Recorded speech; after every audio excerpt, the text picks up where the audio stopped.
Hello, everybody. It's Stephen here for the Idiot Quilter, and welcome to my weekly episode. This is episode number 185 for September the 20th, 2022.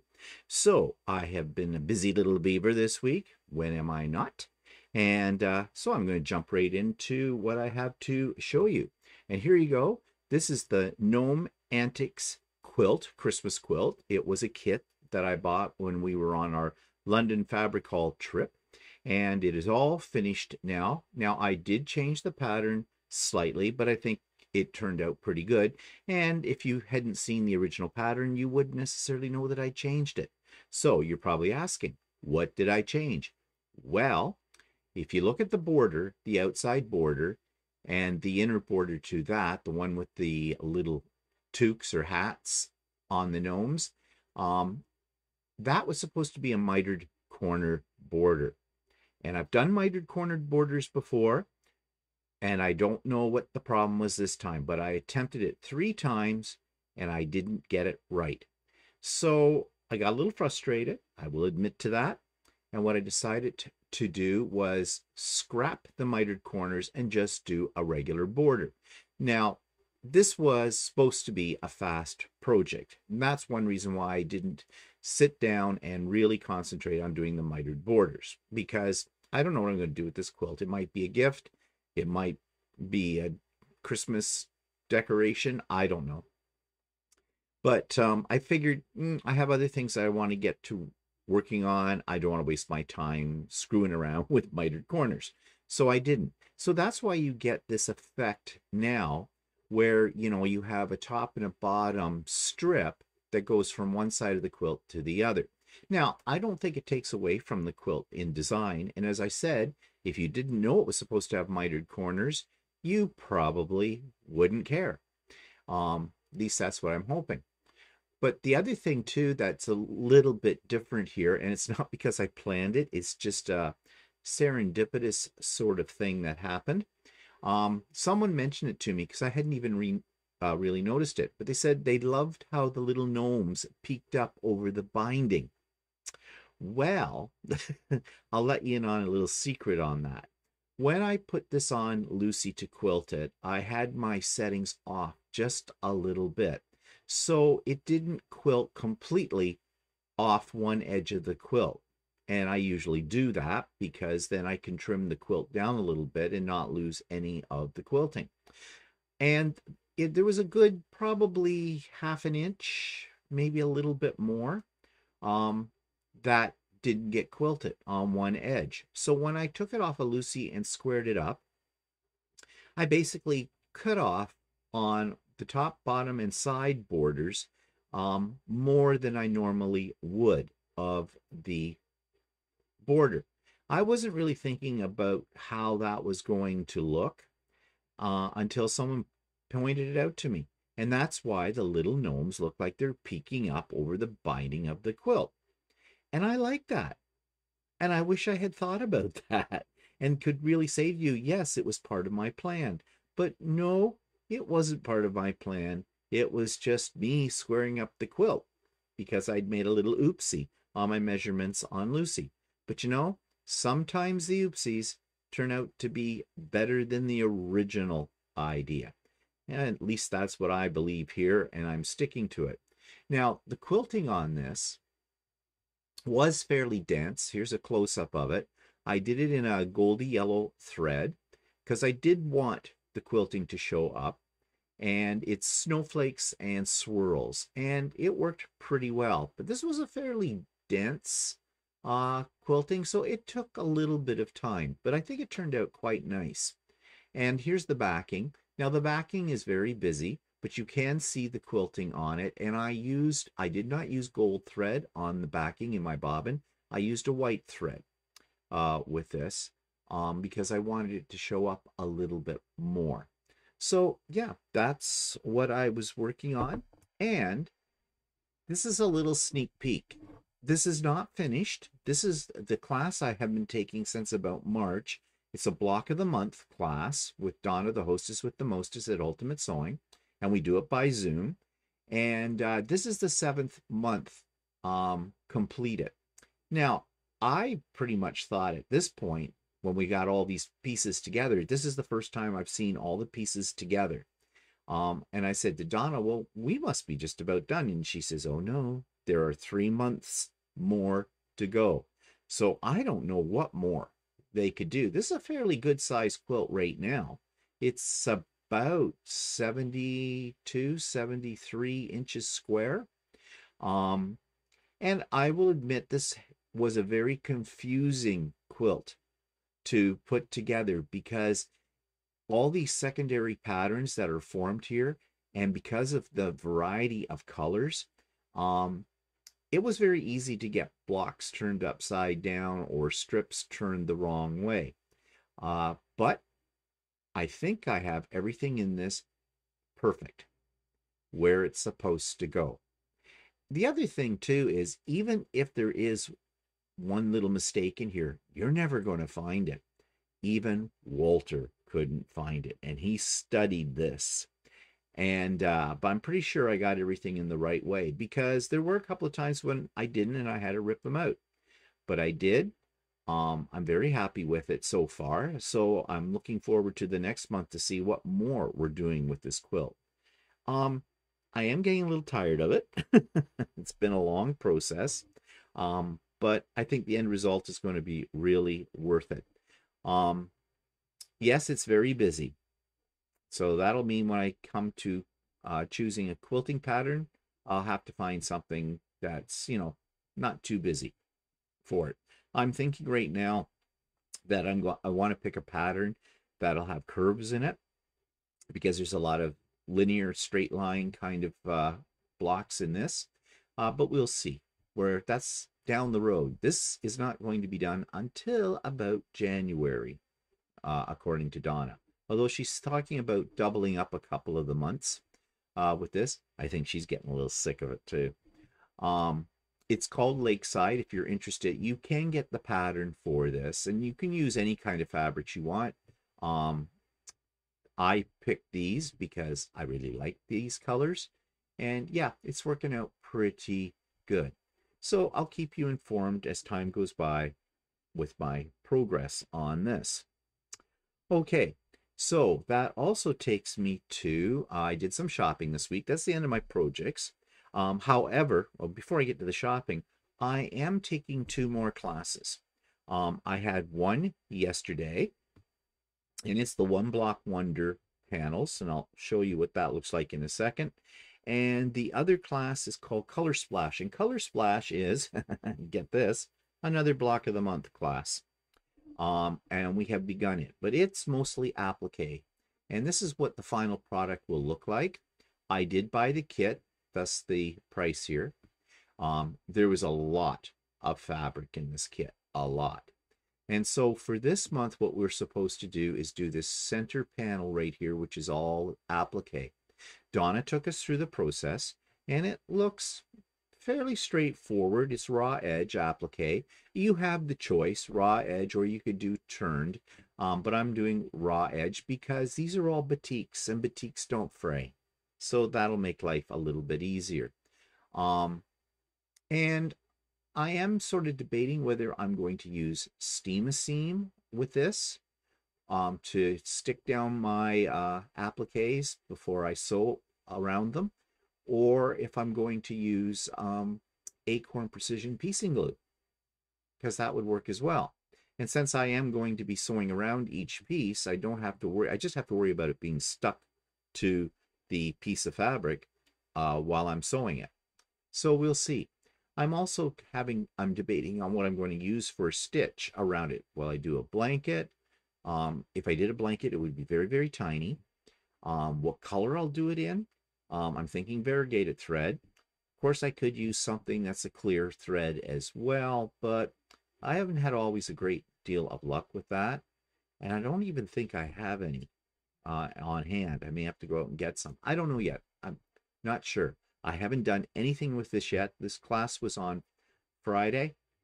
No, it was on Thursday. So I've got a month, but you know how fast months go. And I'm also working on another class project. Now, this picture does not do this justice, and I'm using panels. It's done with panels, one block wonder. A lot of cutting. Had an all-day class yesterday, in-person class at Ultimate Sewing.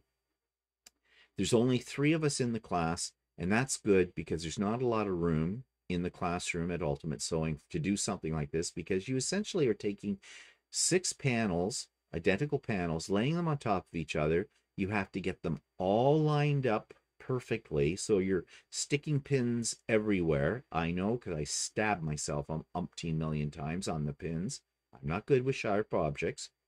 And then there was a lot of cutting, because all of these panels all get cut into strips, 3 3/4 inch strips, and then each strip gets cut into little 60-degree triangles. And there's a lot of little pieces. I got that all done yesterday at the class, so the next stage of this is for me to start laying out the little pieces and deciding what the hexagonal, they create hexagons, what those are going to look like, because there's a variety of methods in the way that you can lay out the 6 little pieces that you've cut out. So this is where you need to use a design board. As Donna says, you'll be sewing from your design board. So yeah, still a lot of work to go with this, a lot of decisions to make, a lot of fun as you make the decisions, because it's just, you know, endless ways of putting things together for this pattern. So I'll keep you abreast of that as well. Now, I also said, excuse me, have a little coffee. Now, I also did some shopping at Whirls and at Ultimate Sewing and at Whirls and Swirls. I had seen this fabric, and I think I mentioned it. They had it on display right when you walked into the store, and I saw it a couple of weeks ago and thought, oh, I'd really like that. But I had just come back from the London Fabric Hall trip, and you know, I'm thinking, okay, I just spent $3,100. Do I want to spend another close to a couple $100? And the answer to that was yes. So there's 2 meters of each of these. I love these butterfly ones. They're very they remind me of the Australian fabrics I have bought, and in fact that may be where the inspiration for those come from. I can't remember what these are called. I am sorry. But of course Walter was with me, and he was my enabler. I picked up these 3 first, and he said, well, what about these ones? You know, you need others in there. Yeah, you're right, Walter. I need others. And I picked up some Floriani thread. Now, I did not pick these up to go with these fabrics, just by chance they kind of do. I picked these up because I was out of these color range, and I was just restocking my stash of Floriani embroidery threads. I usually keep a record of what I have, and then I will I keep an inventory. It's what I'm trying to say. Yes, spit it out, spit it out. Trying to keep an inventory, and if I'm on my last spool of one color, I write that down, and the next time I'm in Ultimate Sewing, I pick that up to add to the collection or to replace it. And then I went to Whirls and Swirls because I needed some bobbins. For one thing, I needed some bobbin cases, and you can see these bobbin cases. Yes, bobbin cases do wear out, but I was having a little problem with tension. Excuse me. And so I went in, and I thought, well, it'd be good to have another couple spares anyways. And I talked to Tracy about the tension problem, and we came up with some solutions for that. And they were things I pretty much already thought about. And I think more than anything, the minor, and it was very minor, tension problem I was having had to do with the design I was quilting, because it was very, very dense and had a lot of really tiny curves in it. And, you know, when your needle's going through your fabric, that can do it. Tracy also recommended that I make sure that my quilt in the frame isn't drum taut. Because if it's really that tight, as the needle's lifting up and going down, the fabric can catch on it, and it can sort of warp the needle over ever so lightly, and that can affect your tension as well. So some good tips from Tracy about that. So I will definitely be trying those ideas out. needed some bobbin thread, so I got some yellow and some black, and a couple of spools to add to my collection of glide threads. Glide thread is what I use to quilt with. I needed some wide back flannel fabric for a future project that's all flannel that I'm got cut up. I just have to put together. It's another Christmas quilt, and it's a very fast quilt, or it looks like it is. It's one that it was actually a kit that I bought again on the London Fabric Hall.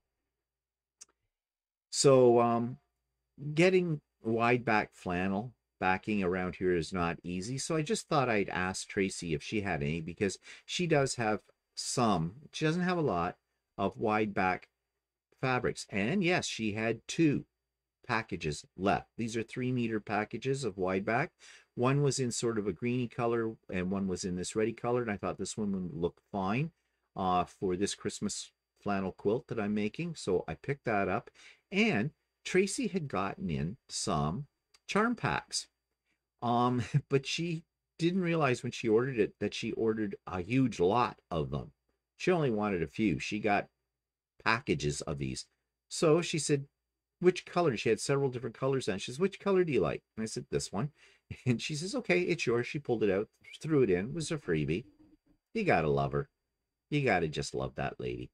That's Tracy at Whirls and Swirls. So if you're in our area, check her out. She's an expert in long arm quilting, sells APQS. That's where we bought our Lucy, as you probably remember. So anyways, that was my little shopping haul. And yeah. So what's next on my list here? Well, we finally did the interview at Kawartha Quilting. We did it this past Saturday, and it will be up on the episode, this week's episode of So Chatty. In fact, this week's So Chatty episode is all about Kawartha Quilting. It was a great interview with Zach and with his mother and with his father. Something I did not know. His mother, Philippa, she is co-owner with her husband Eric of Kawartha Quilting. And Zach is their son. I thought Philippa was his sister. And I think that's flattering to Philippa. But anyways, it was a great interview, great store tour, just wonderful. It is a wonderful shop. So I hope you're going to enjoy the interview and this shop tour. And as I said, that will be coming up this Friday, which is what, September the 23rd, on the episode of So Chatty for that week. And we were interviewed by Donna from Handmade by Ying last night.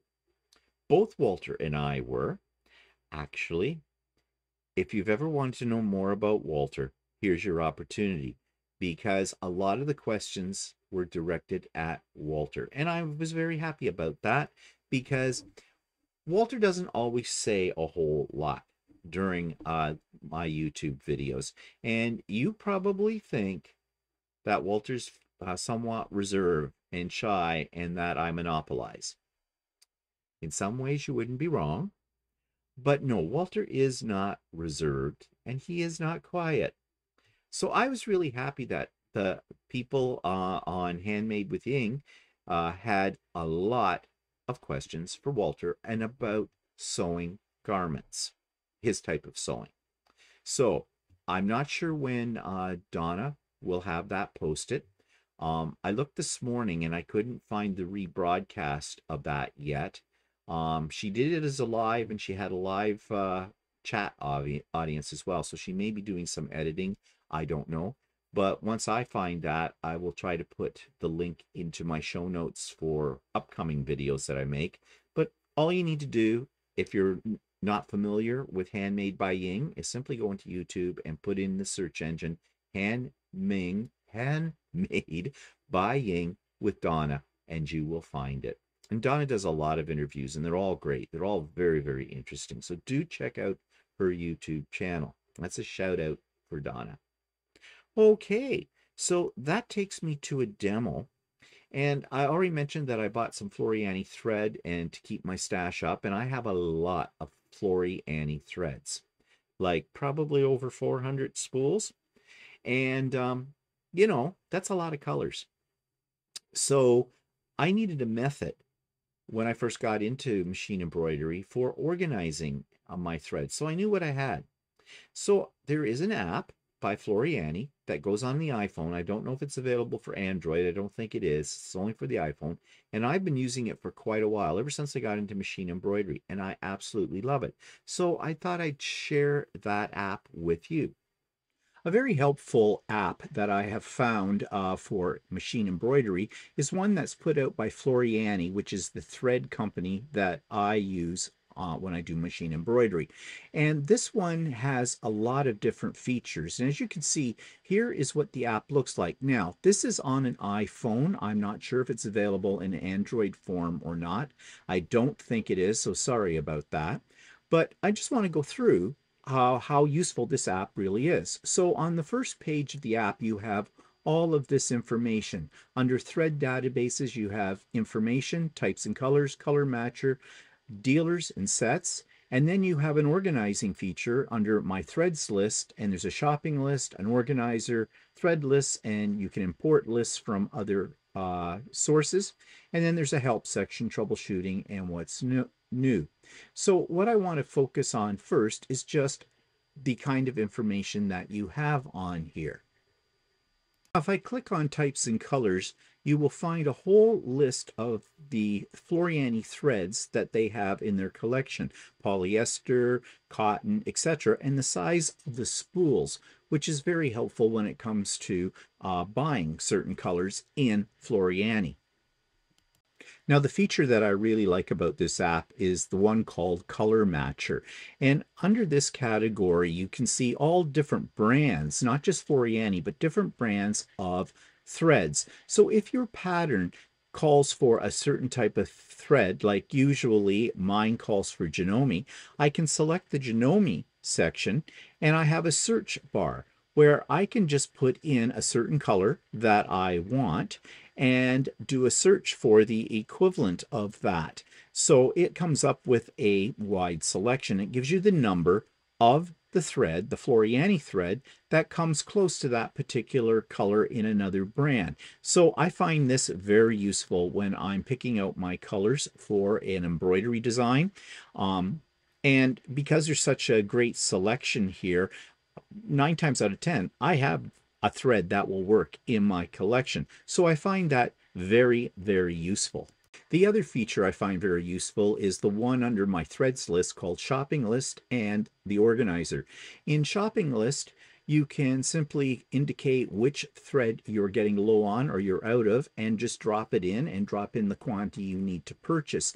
And this is great when you go shopping. When I take this off to my local quilt store, I can look at this list and decide which ones I want to buy that particular day. And then the other feature that I like about this is the organizer. And the organizer basically is an inventory of the threads that you own. So, you know, you don't end up buying a lot of duplicates, or if you are out of something and you happen to see that color when you're in the shop, you can pick it up and add it to your database. So overall, I think this Floriani app is really, really useful. I use it all the time, and I highly recommend it for those of you that may be using Floriani threads for your machine embroidery. So if you're into machine embroidery, I highly recommend that app. So that takes me to Subscribers Quilt of the Week. This one comes from someone that we all know very well if you've been a long-time subscriber to the Idiot Quilter, and it's Jeannie Eubanks. I like to refer to Jeannie as one of my friends. We have never met in person, but she's always on Craft and Chat. She always comes to Stephen and Walter Live, and she's a great supporter, and I love her a lot, and I love her creations as well. And so here is one of her latest. This week's Quilt of the Week from a subscriber comes from a very good friend, Jean Eubanks. And Jeannie writes, "Here's a quilt top I just completed to donate for the Ukraine. The pattern is adapted from Bonnie Hunter's Hearts for Hope. And that looks really, really good. It is a simple design, yet an effective design. And I think that's great that you're donating it to the Ukraine cause as well. So thank you, Jeannie, for showing us this, your lovely creation. And send me a picture of it when you get it quilted, or when you send it off for Ukraine to somebody else, do that. Either way, it's a lovely quilt. Thanks again. And that takes me to the YouTube channel of the week. Now, this isn't actually a channel. It's an excerpt from one of the channels. And this is a channel I'm sure most people are familiar with, Just Get It Done Quilts, with Karen Brown. Karen Brown lives in Toronto, and I have reviewed her YouTube channel in the past. Well, she did a really interesting interview last week or so with the Quilting Marine. And you may be familiar with the Quilting with the Quilting Marine. That's hard to say. I don't know why. On YouTube, because he's been on there for quite a while. But he has a really unique spin on quilting and why he quilts. He is an ex-Marine, a retired Marine, and quilting really is his therapy, to borrow a phrase from Angela Walters. He's very, very interesting, and I used to follow him a lot when I was first getting into quilting. And I have to say, sadly, I don't follow him as regularly as I should, because he's great. And the thing about the Quilting Marine is he doesn't follow the rules, and he creates beautiful quilts. So he just proves that, you know, you don't have to get all uptight about the rules. But I thought I would share a part of this interview with you as my YouTube channel of the week. This week's YouTube channel of the week is one that we have looked at many times before, and I think most people are familiar with it. And it's Just Get It Done Quilts by Karen Brown. But Karen Brown has another series on here where she interviews people like I do. And there's one particular interview that I wanted to point out, and this is with the Quilting Marine. And I wanted to point this out for several reasons. One, this is a male quilter, and you know how much I want to promote males in the quilting business. The other thing too is he is a Marine, and you don't necessarily associate somebody in the military with something like quilting. He also talks in this interview about how quilting basically was his therapy, that he was suffering from PTSD, and this has really helped him out. And he is offering this to other service people as well. So there's so many things going on in this particular interview. When I first got into quilting, I found his channel, and I used to watch many of his videos, and I found them very, very helpful. He has a very, how can you put it? He doesn't follow the rules when it comes to quilting. He does what he wants to do and is very successful at it. So if you've never heard the Quilting Marine, then you might want to check out, first of all, this very interesting interview conducted by Karen of Just Get It Done Quilts. So check that out. And there'll be a link for that in the show notes below. Okay, so that takes me to what's on my vision board, another pattern. And this one is called Grandmother Miller's Table Runner. And it's a kit. And I bought it at Ye Old Fabric Store, Fabric Shop in Stratford, Ontario. Again, on that few days that we did our London Fabric Haul trip. So it looks like a quick and easy table runner. And so, yeah, here it is.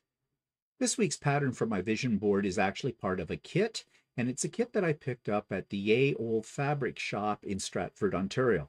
That was on the week that Walter and I did our London trip and picked up all kinds of fabric. So I saw this. It's a very simple table runner, but I really like the idea that it's made of houses and with those neat looking trees beside it.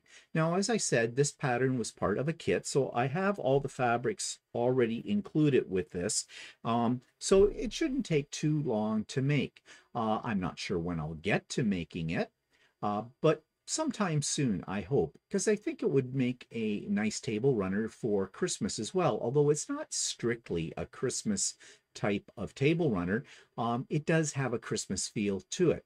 Now, it is called For Grandmother Miller, and it's designed by Hat Creek Quilts. Now, I went looking for this online, and I could not find it. So I don't know if it's a freebie or if it's one that has been discontinued. So really, I can't put where you can find it online if you're interested in it. And of course, I can't share the instructions for this particular design because, well, basically, this is a purchased pattern. So anyways, if you can find it, if it grabs you, you might want to pick it up. And that takes me to a interview, a lot of interview talk today. This is an interview I did last week, and I just put it up this morning for you. And it's with somebody who I call a friend. It is Dana. Dana and I met online. We've never met in person. Dana lives in Regina, Saskatchewan, and she is a member of the Quilters Way, our online quilting guild, which both of us belong to, and that's how I know Dana. And Dana is a fabulous quilter and a fabulous person. We have so much fun when we're together. She's got a great sense of humor. Love her a lot. And so I finally convinced her to do an interview with me. She was holding out for the longest time, but I broke her down. And so here's a little teaser for that interview. That makes me want to ask you too. So what do you do with everything that you make? Do you hang on to it? Do you give it away? Is it gifts all the time? What do you do with it? Summer gifts. Just finished a hockey memory quilt for my nephew. Nope. So Lori's son, yeah, my nephew's son. And it has pictures of our different members of Beaumont's family when they were young and playing hockey. Pictures of his dad and his uncles, his grandparents, including my dad and my mom at a hockey game. Like, I just scrounge around for pictures and then start adding them to the quilt, and that was fun to do. That's good. And as I said, I've just put that interview up this morning before I started this vlog, and I've got a link to it in the show notes below, so do check it out. Okay, so that takes me to online fabric store this week, and this one is called Country Patchworks. And Country Patchworks is one that I have mentioned before because on the London Fabric Haul video, I showed you this store because we actually got to visit it. But then I thought I would explore their website as well, or their online store as well. And so here's my review of Country Patchworks online store. This week's online quilting store is called Country Patchworks, and it's located out in the London area. Basically, it is, let me think, what was the name of the place? It was literally out in the country, Woodstock.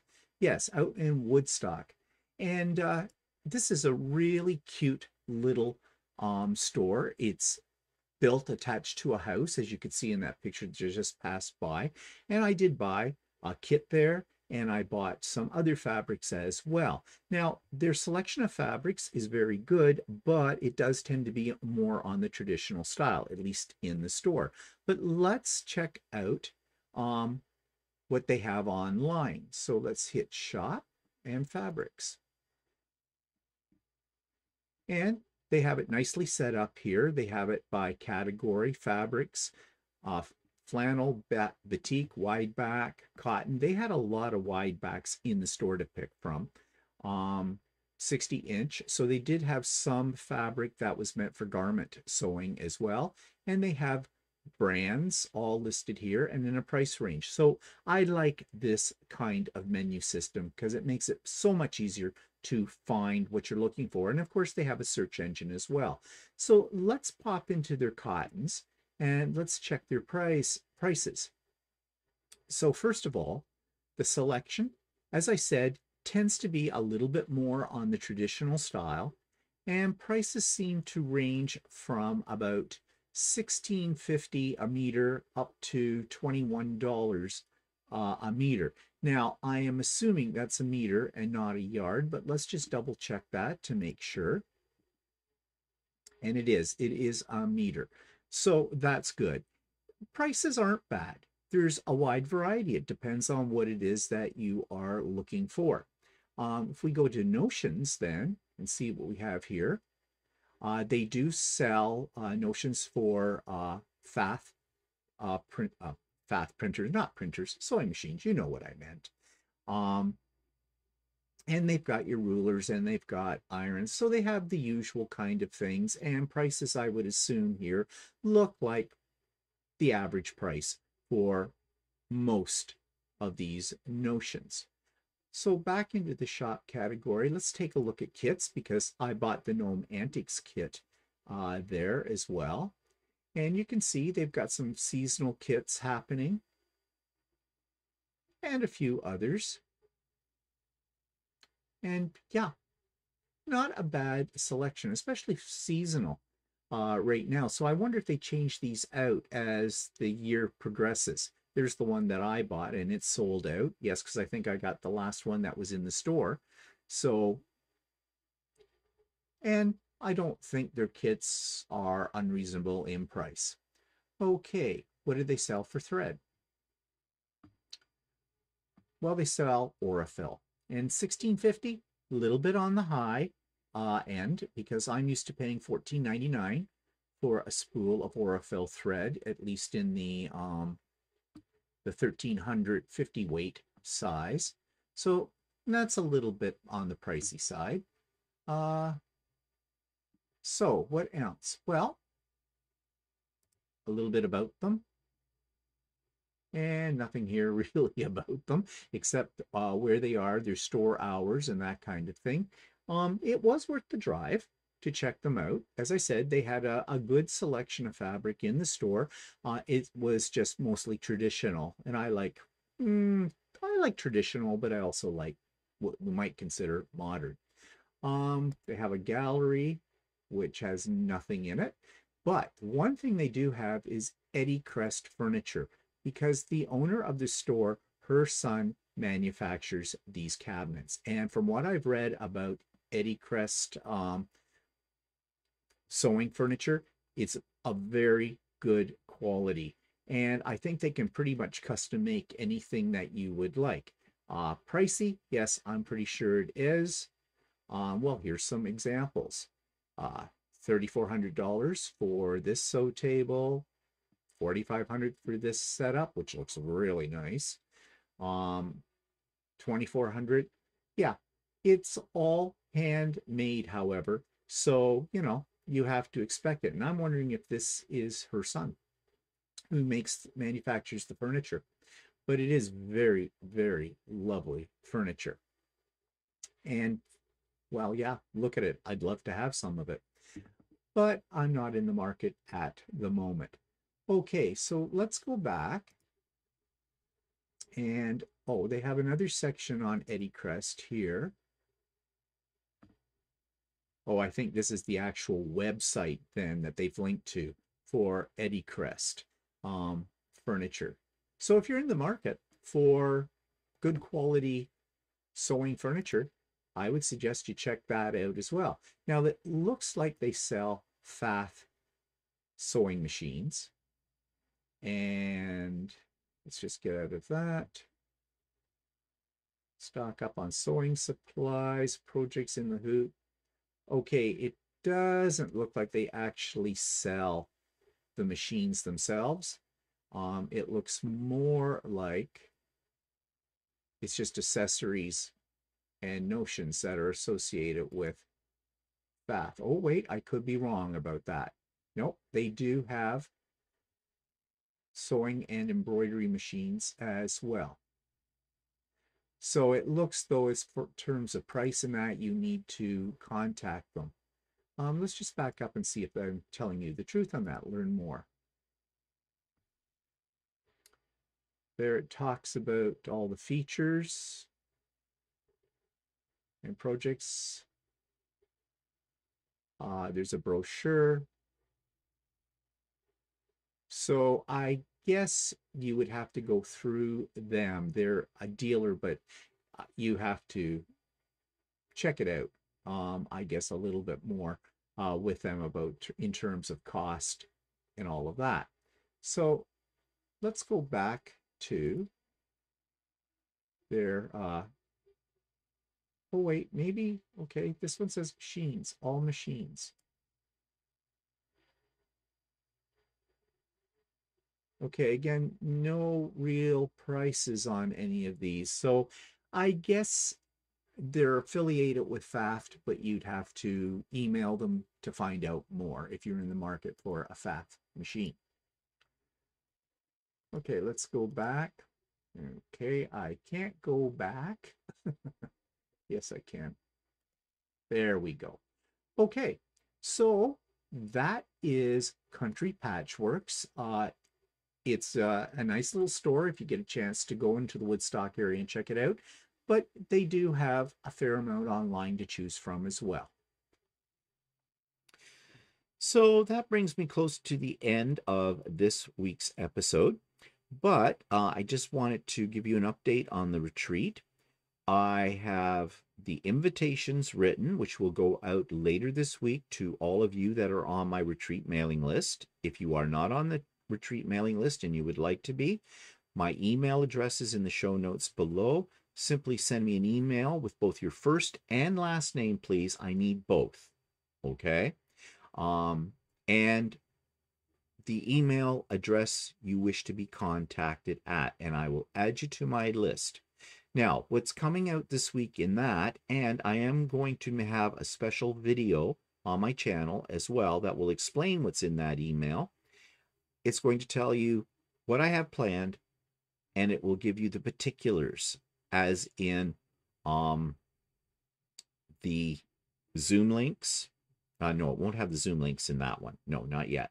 It'll tell you how to do the registration for this. Yes, you do have to register for this because I only have a limited number of spots. So if you want your spot reserved, and this will all be explained in the video and in the email, you need to register. And I will tell you when the registration opens up and how to do that. It's really easy to do it, but that'll all be explained in that. I also mentioned the fact that I have 3 presenters. 2 out of the 3 presenters, I know what they're doing and everything is confirmed and we're ready to go. The 3rd one, I'm still waiting for some confirmation about what they're doing. And I think later today, I'll be sending off another reminder email that I need that information to that individual. And then from there, I can put together the agenda for the day. And the day is October the 22nd. Starts at 8 a.m. Eastern Standard Time, my time, and runs until about 5 p.m. Eastern Standard Time. But you can come and go as you please. And again, all of those details will be in the video and in the email that I send out. So don't worry about that right now. But I will send out an agenda for the day too, because there's lots of things going on during that retreat. So stay tuned for the video and for the email coming to you soon. Okay, so that's it for me today. Thank you for joining me. I hope you got something out of this episode, and you have a really great week. Go out, sew something that makes you happy, and we'll see you later. Bye for now.